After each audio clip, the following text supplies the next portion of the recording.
नमस्कार। इतिहास के ज्ञान सागर में आपका स्वागत है।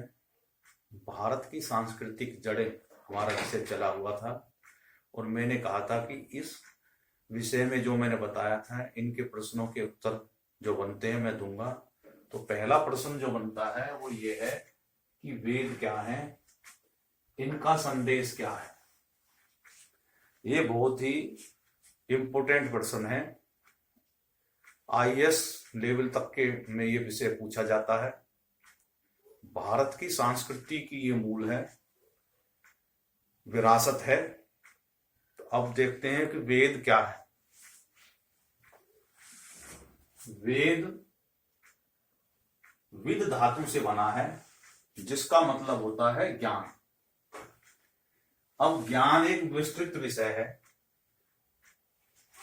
तो ज्ञान में क्या क्या चीजें हैं इसमें वेद में, वो मैं ये मतलब कहीं से आपको समझ में नहीं आएगा, लेकिन मैं आपको समझाने की कोशिश कर रहा हूं।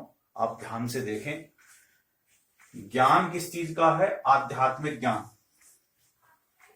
विज्ञान का ज्ञान, आरोग्य का ज्ञान, यज्ञों का ज्ञान, और यज्ञ भी विस्तृत विषय है।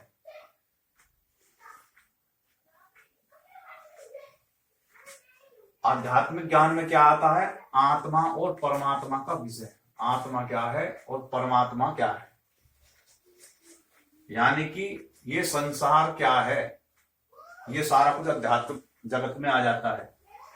दूसरा विज्ञान। विज्ञान क्या? प्रकृति जो है इसका रहस्य क्या है, यानी कि प्रकृति के रहस्य को जानना ही विज्ञान है। आरोग्य, हमारी जीवन शैली कैसी हो कि हम स्वस्थ रहें, इसका ज्ञान वेद देता है।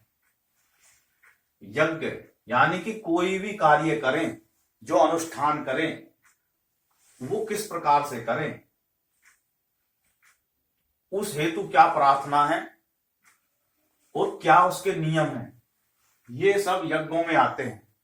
यानी कि कोई भी कार्य करें, खेती करें, व्यापार करें, पशुपालन करें, ये सब यज्ञ हैं। और उनका कैसे अनुष्ठान करें, कैसे शुरुआत करें, क्या प्रार्थना करें, क्या उनके नियम हैं, इसकी जानकारी वेद देता है। इनका संदेश यही है। और अब जो वेद हैं, वेद के 4 भाग होते हैं। हर वेद के 4 भाग होते हैं। पहली होती है संहिता, दूसरा होता है ब्राह्मण, और तीसरा होता है आरण्यक, और चौथा होता है उपनिषद। जो वेद का जो संहिता वाला भाग होता है उसमें देवताओं की और ईश्वर की स्तुति, भजन और प्रार्थनाएं होती हैं। जो ब्राह्मण जो भाग होता है उसमें यज्ञ अनुष्ठान की विधि बताई जाती है। और आरण्यक जो भाग होता है, इसका मतलब आरण्य का मतलब होता है वन, यानी कि प्रकृति। और प्रकृति इस विभाग में उसका जो दार्शनिक पक्ष है वो समझाया जाता है, बताया जाता है, उसका ज्ञान दिया जाता है। और ये प्रतीकात्मक रूप से उसका अर्थ समझाया जाता है। ये किसी चीज को, प्रकृति को प्रतीक मान के और उसका अर्थ बताते हैं कि भाई उसको ब्रह्म का विषय ले लिया तो उसको प्रकृति के द्वारा ही समझाया जाता है। और उपनिषद में क्या होता है? जो गूढ़ विषय होते हैं, जो वेदों में आते हैं, उनके बारे में समझाया जाता है कि वो क्या मतलब है उनका। जैसे ब्रह्म वगैरह है, आत्मा है, परमात्मा है, उसका जो विषय है वो उसके उपनिषदों में से समझाया जाता है। तो वेदों के 4 भाग होते हैं। वेद संदेश क्या देते हैं? ज्ञान का संदेश देते हैं और समाज में संतुलन का संदेश देते हैं। वेद के 4 महावाक्य हैं।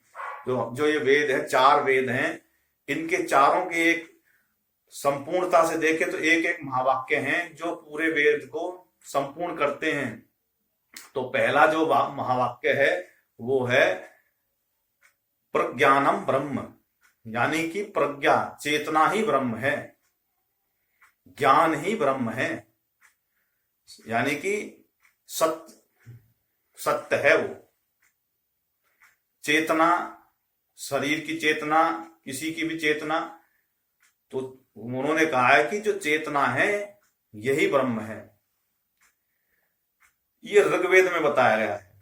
और इसमें भी उनका जो उपनिषद है, ये गूढ़ विषय आया, तो उस गूढ़ विषय के लिए मैंने बताया था कि उपनिषदों में होता है, तो उपनिषदों में ऐतरेय जो उपनिषद है उसमें ये बातें आई।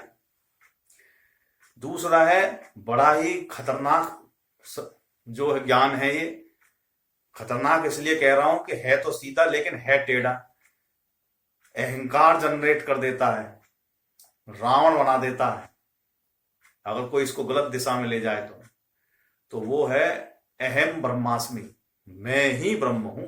यानी कि अब उसको रावण ऐसे ही कहता फिरता था अहम ब्रह्मास्मि, इसका मतलब क्या है, मैं ही ब्रह्म हूं।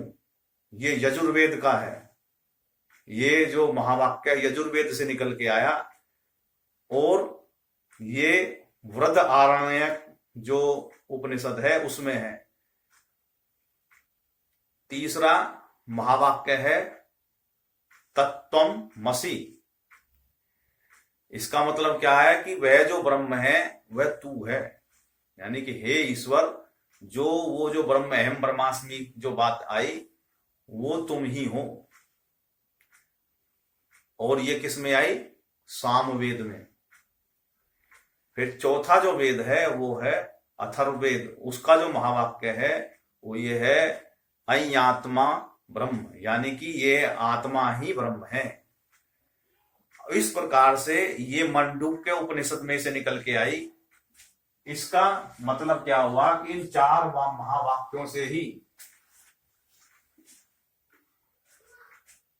ये बताया गया, ये मंत्र हैं कि जो मानव है उसका वास्तविक स्वरूप क्या है, उससे भी ये परिचय कराती है। चारों जो वाक्य हैं ये मनुष्य के जो वास्तविक रूप से परिचय कराते हैं कि भाई आप बुद्धिमान हैं, आपके अंदर चेतना है, और वो चेतना जो दी गई है वो ब्रह्म है।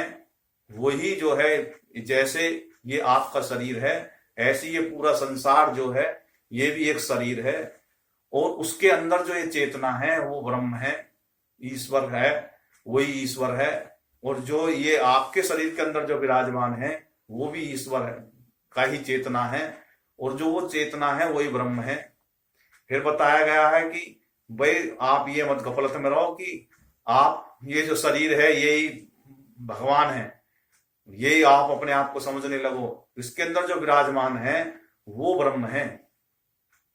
और उसके बाद में कहा कि भाई जो आत्मा है ये भी इस परमात्मा का ही रूप है और ये भी ब्रह्म है। इस प्रकार से मनुष्य के संपूर्णता की जो जानकारी देते हैं वो वेद देते हैं। संसार की और कोई पुस्तक नहीं है जो इतनी गहराई से जानकारी देती हो। इस प्रकार से हमने ये समझाया कि वेद क्या है, ये किसका संदेश देते हैं। वेद ज्ञान है और मानव को उसके संपूर्णता से परिचय कराते हैं, यही वेद का संदेश है। बहुत बहुत धन्यवाद। इस वीडियो में इतना ही। अगले प्रश्न के लिए हम अगली वीडियो लेके आएंगे। बहुत बहुत धन्यवाद। जय हिंद, जय भारत, वंदे मातरम।